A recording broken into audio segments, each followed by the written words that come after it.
funny. The courtroom just exploded. Diddy thought he was in control of the narrative, all smug and ready to bulldoze his way through the defense. But boom! A recording drops that nobody saw coming. And not just any recording. This one's from Aaron Carter. Yes, the Aaron Carter from beyond the grave. His last words have come back to haunt Diddy, and baby, it's sending shockwaves through the entire courtroom. Do you regret ever getting involved in... I didn't have a choice. It got bad when I was about 15 years old. I go on my Twitter and I see people saying, you look like you have AIDS, you should go die. I don't understand how I dedicated 22 years of my life to my fans, and now they turn on me. Let's rewind the clock a little.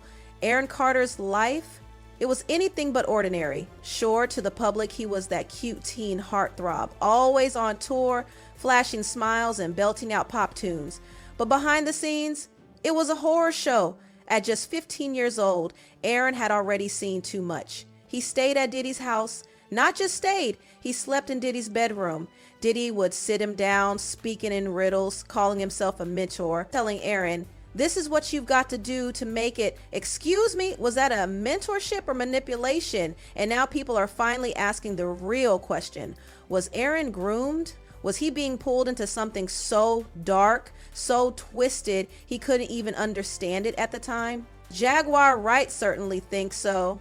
And she's not staying silent anymore.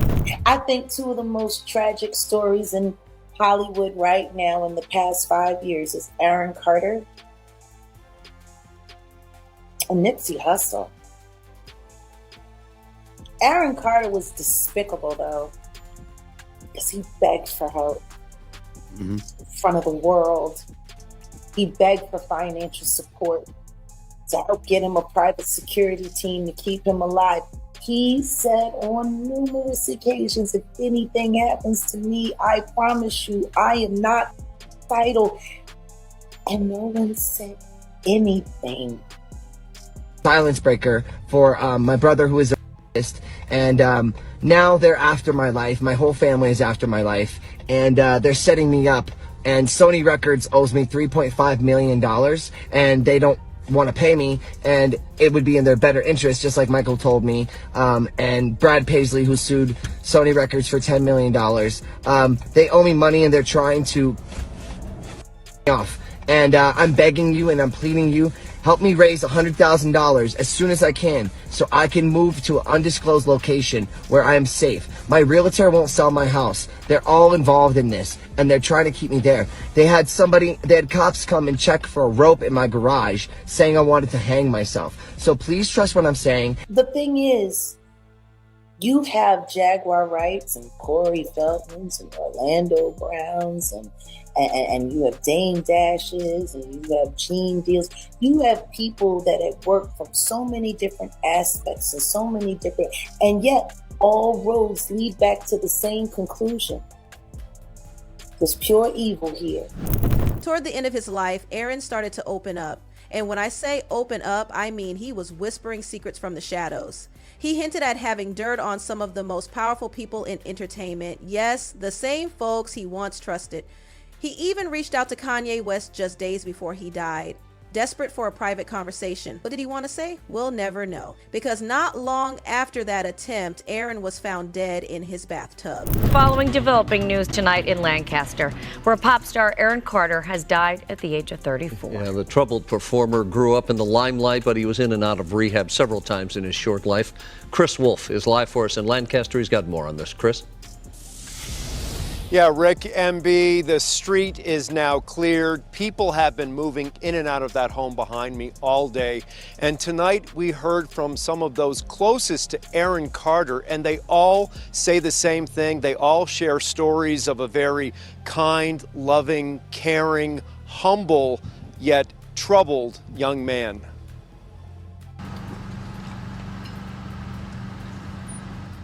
It's the tragic death of a young performer, and now family, friends, and fans around the world are suffering the loss.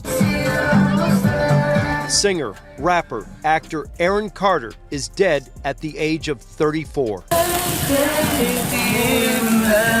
Oh my God. Carter's close friend and stylist shared this video of a recent birthday celebration for Carter's fiancée, Melanie Martin.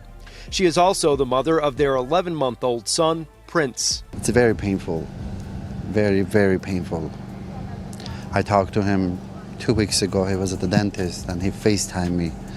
He said, come over. And I said, I have work to do. I wish I could have just go see him at least one more time. LA County firefighters say they received a call about a drowning. The LA County Sheriff's Department says a house sitter called 911 around 11 a.m. Saturday to report a man unresponsive in his bathtub. It was Carter. Now, here's where things go from weird to straight up terrifying. Kanye came forward and flat out said Aaron's death was not an accident. Oh no, according to Ye, a man named Harley Pasternak, a so-called personal trainer with deep ties in Hollywood, might have been involved. And here's the kicker. Harley once threatened Kanye, telling him he'd drug him into submission if he didn't comply. Can you imagine? Kanye claims Harley isn't just a trainer, he's a handler. On November 19th, 2016, a week and a half after Donald Trump won the presidential election, Kanye West, now known as Ye, held a concert in Sacramento.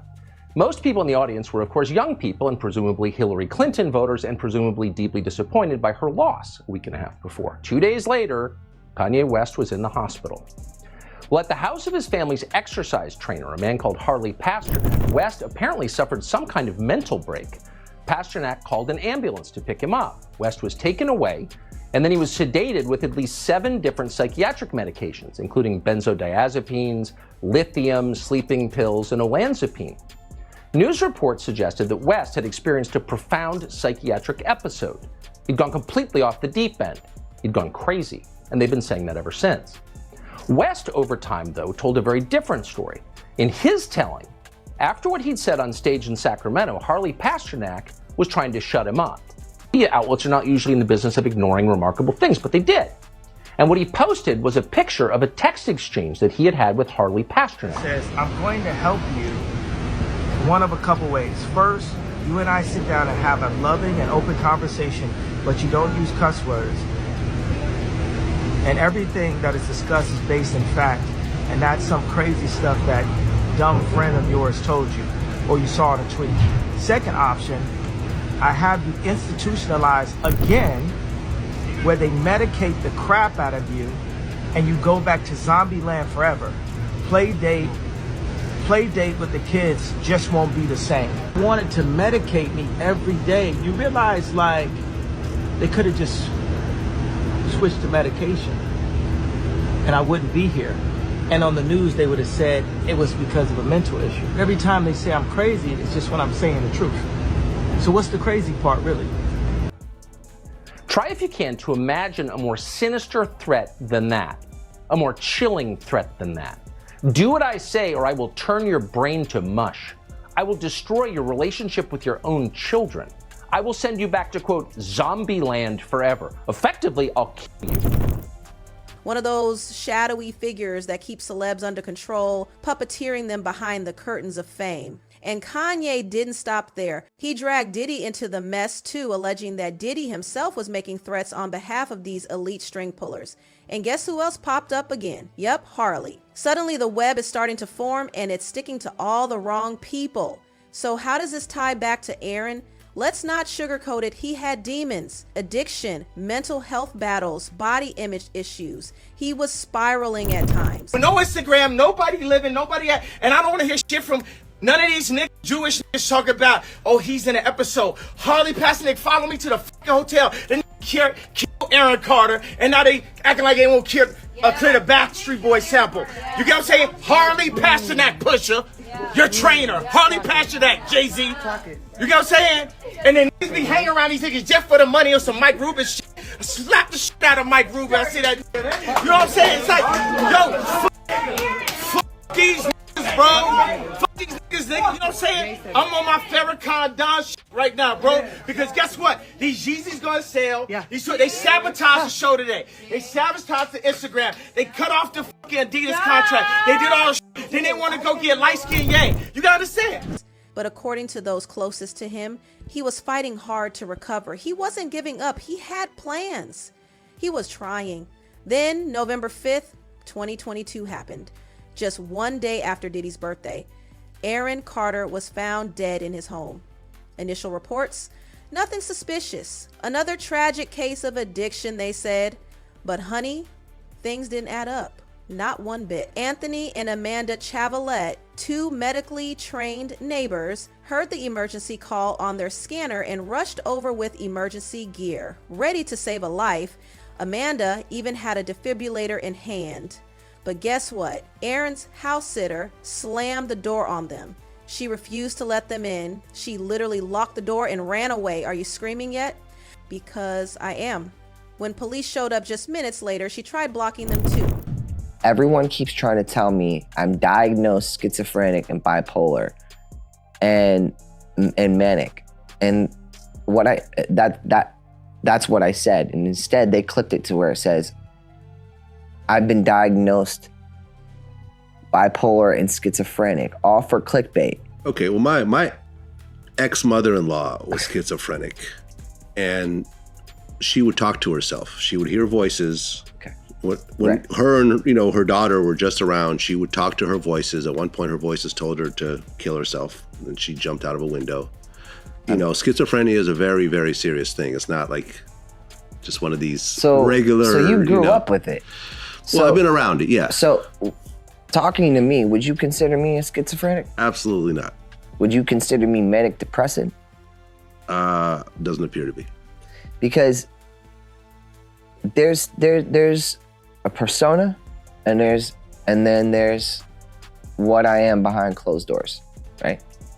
And that there's a difference between that kind of persona and then my personal life, and I will stand up for myself, and I will be loudmouth. I'm entitled to my freedom of speech. So when I see people smearing my name or coming at me, I'm gonna come at you with my words first, my intelligence, and I'm gonna try to get you to calm your ass down. And if you don't, I'm gonna have process servers come find you. When you hear that Wade Robson claimed that Michael Jackson was him, and now he's suing the Jackson estate and so forth, well, what's your take on that? Who's suing? Wade. He's suing the estate. Yes. Him and the other guy are both suing. Why can't y'all go out and make your own money? Get a job at freaking Starbucks or something, man. Come on. I mean, Jesus Christ, bro. Like, sorry to use the Lord's name in vain, but like, yo, man. Why you gotta go after him? He's got kids. He's got an executor of the estate that runs it great raffle. Like, I don't understand why. Don't you see the pattern? They wait till they're gone to accuse them of being pedophiles. So nothing improper has ever happened to you. I mean, Michael. they don't do that to me. They're calling me a pedophile. So nothing improper. And I'm alive. So nothing improper between you and Michael Jackson ever. Absolutely not. Absolutely not. It's full. I mean, I'm writing a book, and I'll talk about it a little bit more in depth when the book is finished. Mm-hmm. But absolutely not, and that's why I'm so appalled by it. It doesn't make sense to me. It doesn't make sense about Lou Pearlman because he never did anything like that to me. Mm-hmm. It never made sense with Michael Jackson because he was nothing but nice and kind and loving to me. I smoked weed with Michael. Okay. How old were you when you knew him? I was 15, 16 years old. Okay. I did the song What More Can I Give? He called me in to do the song with Luther Vandross. He picked Luther, Usher, Celine Dion, me, my brother, and Destiny's Child, and Billy Gilman. And those are the people he picked to do What More Can I Give? Well, from your perception, why do you think a grown man like Michael liked to be around children like yourself? Well, he told me, and because I asked him, you know me, y'all know me now, I'm very candid. I was like, so what's up with like, your thing with like the little kids and like your statues around your house of like Peter Pan and stuff? It's like, what's up with that? Why'd you call it why are you calling it Neverland? Like, you want to live forever? Like, no, he started giggling, and he said, because the best way in the music industry to stay relevant is to always keep instilling a positive message into the younger youth. What was she hiding? Then came the 5-month-long wait for toxicology results. Excuse me? Toxicology reports don't take that long unless something or someone is trying to hide the truth. And fans weren't buying it. They found videos Aaron posted days before his death confessing that he didn't feel safe, that he believed someone was after him, that his life was in danger. His own family said they suspected foul play, and honestly, who wouldn't? And here's where it gets downright chilling. That same house sitter, she was the only one in the house that day. Witnesses saw her pacing. Aaron Carter was found dead in a bathtub in his home in Los Angeles last November. Since that time, TMZ has reported the LA County coroner did not find water in his lungs, meaning he didn't drown.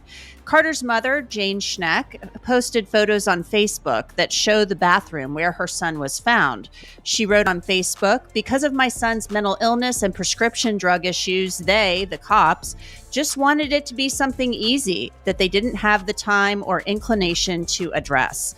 Schneck wants a more thorough investigation. She wrote that her son was receiving threats from many people, and she believes there were people out there who wanted to harm him. So joining me to discuss this issue and the death of Aaron Carter is Joseph Scott Morgan. He's a forensic death investigator and also the host of the Body Bags podcast. Joseph, welcome back to Sidebar. Thanks for coming on. Thanks for having me, Antoinette. Good to be here. So let's talk a little bit about Aaron Carter's death. He was found in a bathtub in his home. We see from these photographs that there was some discoloration in the water. I have a feeling that was probably from his body releasing fluids following his death.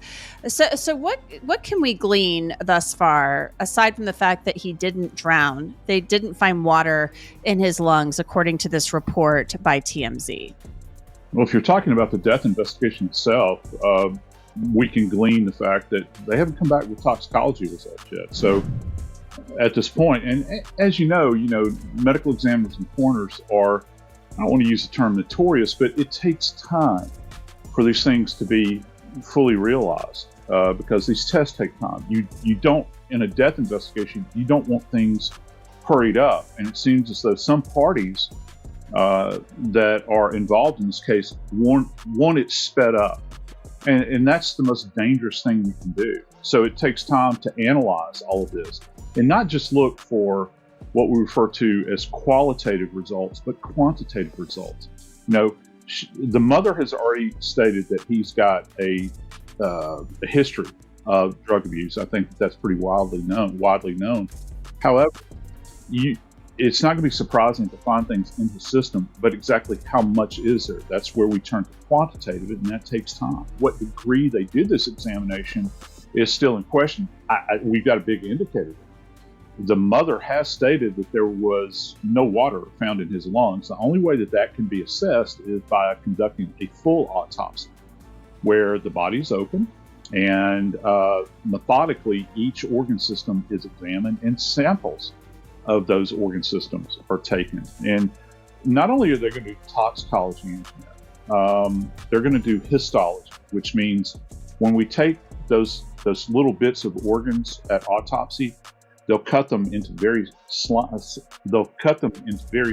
pieces and place them on a microscopic slide and look at them under the gaze of a microscope, highly magnified. And that way you can see if there's any kind of indwelling processes going on, whether it be disease or something unnatural that's occurring, that can give you a specific indicator as to what the cause and perhaps manner of death is.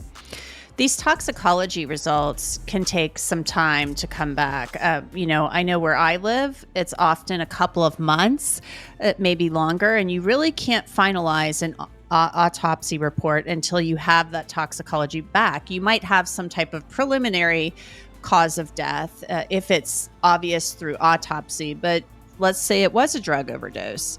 You're going to have to wait for that tox screen to come back. Am I wrong? Oh, no, you're absolutely right. And you want that because that's going to be key to everything here. Hauling out bags, speaking nervously with the police for a long time. Then she vanished. Aaron's friends said he wasn't suicidal. He was hopeful. He was working on new music, focused on being a dad. So what in the world happened? Why did that house sitter block medical help? What was going on inside that house? Rumors say the federal government is now involved. Not just in Aaron's case, but in others too, like the deaths of Kim Porter and even Jamie Foxx's sudden health scare All of them somehow connected to Diddy. And baby, this storm is heading straight for him, and it's got the force of a damn hurricane. Was Aaron Carter silenced? Did he stumble on secrets so dark, so dangerous that someone decided he had to be shut down forever? The whispers are getting louder. Just when you thought things couldn't get any worse, Cassie Ventura's name enters the chat.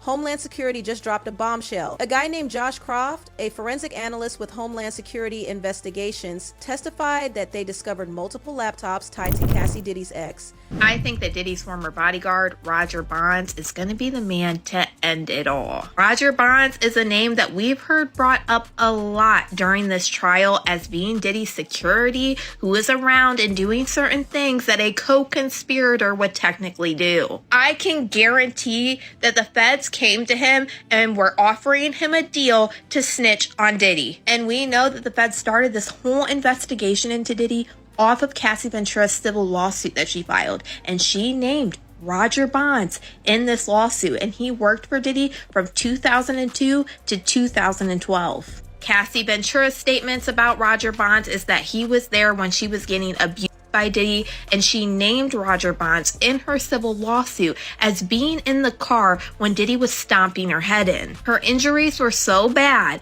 that after that, Roger Bonds was the one that had to take her and put her into the London hotel. Now, after Cassie Ventura's lawsuit came out, Roger Bonds came out and did an interview with Vlad TV, and he confirmed everything that Cassie Ventura said and everything that he did. He also claimed that Diddy reached out to him and was trying to coach him what to say to certain news organizations that were going to ask him for interviews because he was named in the lawsuit. That isn't all. He talks about multiple different times seeing Cassie Ventura being beat. Roger Bonds also said that Diddy went to Kid Cudi's house when he wasn't there. He also said that Diddy put hands on his former assistant, Capricorn Clark, who we're going to see testify on Tuesday. He said that Diddy beat her up so bad that she would leave and then later file a lawsuit against Diddy that he settled. That way she would never talk about the situation. And remember, the feds allege that Diddy and a co-conspirator kidnapped a female victim to make her facilitate the break-in of Kid Cudi's house. Now, we know that Capricorn Clark's testimony is going to come into play about Kid Cudi's house being broke into, because in Kid Cudi's testimony, he confirmed that Capricorn Clark told him that Diddy and an affiliate, which I wonder if it's Roger Bonds, forced her in a car to go to his home. And Roger Bonds also talks about Kid Cudi's car with the Molotov. Roger Bonds also confirmed that Diddy did have a substance problem and he would use a ton of different substances, and he would send members of the Combs enterprise like security and more to go pick up prescriptions in their own name. Roger Bonds said that he would actually do this for Diddy himself on multiple occasions. And get this, one of those laptops had been wiped squeaky clean, factory reset. But Croft, oh honey, he didn't stop there. He popped open the hard drive and resurrected those files from the dead, and what he found was shocking. When he powered up the drive, the logging screen flashed with a name, Frank Black. Yep, that's the same name Diddy allegedly used as an alias. A guest user account was there too. Secret files, hidden evidence, buried truth clawing its way back into the light. Another laptop was also recovered, but this one wasn't just wiped. Oh no, honey, it was mangled. It made strange clicking sounds. The casing was bent and dented like it had been smashed against something hard. What kind of panic does that? Oh, they were calling bomb threats to your house? They were swatting me, which means they were like saying that I was overdosing, or getting police to come to your house basically and break down the doors. Break down the doors. If I would do like a sleep stream on my YouTube, they'd say, "Oh, he's passed out and overdosed on drugs," and they call the cops. They called the cops on us the other day because we deleted our social medias. So anything they can do to try to continue building cases is what they're doing, and they'll go to lengths that you are unfathomable. Yeah. As that documentary says, unbelievable. Harvey Weinstein. So at the same time, like, I will never accept them into my life unless they send me an engraved apology. It doesn't have to be public, but let me let you guys all know something out there. If you ever see us ever again, they apologized. Josh Croft had to surgically remove the hard drive just to extract the data. And even though he couldn't recover everything, what he did manage to save spoke volumes. This wasn't just a tech issue. This looked like desperation. Someone was trying to erase the past violently. And all this, it was unfolding right in front of the jury. But that wasn't the only shocker waiting in that courtroom, darling. Inner rapper Kid Cudi, he didn't hold back. He got up on that witness stand and told the court that Diddy once broke into his home. Yes, broke in. And as if that wasn't enough, not long after that incident, his Porsche literally went up in flames. Through all the photos of what investigators seized from Diddy. Now starting off here, we've got a couple bottles of what appears to be a lubricant. We've got a lighter and some pink, like, over-the-counter pills. Also, like, how long has this lube been here? Because why is this, like, drawer warped? We got some pink, like, crushed up powder, which appears to be 2C, probably found within this pill bottle. Beers, this is some kind of, like, Adderall prescription, some candies. Here we've got a prescription for Klonopin, which is like kind of like a Xanax, I believe. And Frank Black is listed as the name, which is interesting because that's the name that Cassie told us that he would use for his hotels and his freak-offs. Here we've got a drawer of I believe what we've already seen is just all packed into this drawer. Now, I saw a ton of bottles of Visine as I went through these photos. Also, here is a lot of money. I guess this is some hotel, and this is where he would go and do the FOs at, and I guess that money was for the men that would come through. We've got baby oil all over this place. Like, in every single room, there's a little bit of baby oil somewhere. Here's a picture of the bathroom. It looks like his stuff is still there. I don't know when they came and took these photos. Like, his phone is still there. It looks like all of his stuff, his glasses are still there. They just came in there and then got him out of there and went through it all. Here are some more bottles of lube that look like they were found in maybe a shower or a bath. And this one made my stomach sink. Actually, I have one right here because this is what I put all my files on. This holds so much. You can put a ton of videos and pictures and things like that on there, which to me, that looks like it's evidence with all the FOs, the videos and things like that. Boom. Just like that. And what was the reason behind all this chaos? Allegedly, Diddy found out Kid Cudi was dating Cassie. That's it. That's all it took. So now we got stalking, threats, arson. Is anyone keeping count? Then things took an even darker turn with testimony from Mila Morales, Cassie's former makeup artist. Mila said she still has nightmares from what she witnessed during the 2010 Grammy Awards weekend. She described one terrifying night in a hotel room where she saw Diddy and Cassie in a violent, out-of-control situation. She said she feared for her life. The vibe in that room, not just toxic, it was dangerous. And if that wasn't enough to leave the jury trembling, here comes Frederick DeMoore, a Beverly Hills hotel manager who brought receipts, literally. Kid Cudi testimony. It was fiery, figuratively and of course, literally. He told the court that he started dating Cassie around 2011. And in December of that year, Cassie told him Diddy had found out about us. The same day, he said that he got a call from a Diddy employee who told him that Diddy was at his house. So Cudi, he went home and he called Diddy on the way. He said it went something like this. I said, MFer, you in my house? And he was like, what's up? I was like, MFer, are you in my house? And he said, I just want to talk to you. I was like, I'm on my way over right now. He was like, I'm here. Now when Cudi got home, no one actually was there. But he said security cameras had been moved, angled away from where they were originally pointed before he left his home. Gifts from Chanel that he had for his family on the kitchen counter, they had been opened. And his dog, who normally roamed free around the house, was suddenly locked in the bathroom. And you fast forward to January 2012, Cudi testified that this happened. His dog watcher called to tell him that his Porsche was on fire. The jury, well, they saw these images. And Cudi said it looked like the top had been cut open and a Molotov cocktail was dropped inside. The prosecutor asked, what was your reaction to your car being set on fire? Cudi said, what the F? Now, he testified he met with Diddy at a members-only club the next day. He walked into the room, Diddy was alone, and he said he saw this. It was one wall was all windows, and Sean Combs was standing there staring out the window with his hands behind his back like a Marvel supervillain. They ended up talking about Cudi's relationship with Cassie, and how neither of them seemed to know that the other was actually dating her at the same time. Frederick testified that Diddy had been reserving hotel rooms for years under fake names like Ryan Lopez, Jackie Starr, Frank White, and of course, Frank Black. These weren't just one-time things either. Records went as far back as 2006, and one of the most disturbing entries, a room under the name Jackie Starr had a detailed incident report from 2010. What was noted? Candle wax found all over the room. Like, what kind of parties were these? So now we've got fake identities, suspicious hotel incidents, witness trauma, and mysterious laptops full of...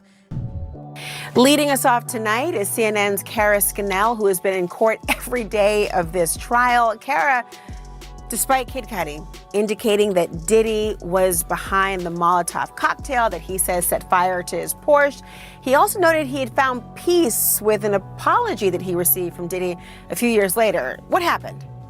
Yeah, so after the Molotov cocktail incident, Kid Cudi said that he reached out to Combs, and because Combs had been trying to get in contact with him and he wanted to settle things. So he said that they agreed to meet at the Soho house. This was in January of 2012.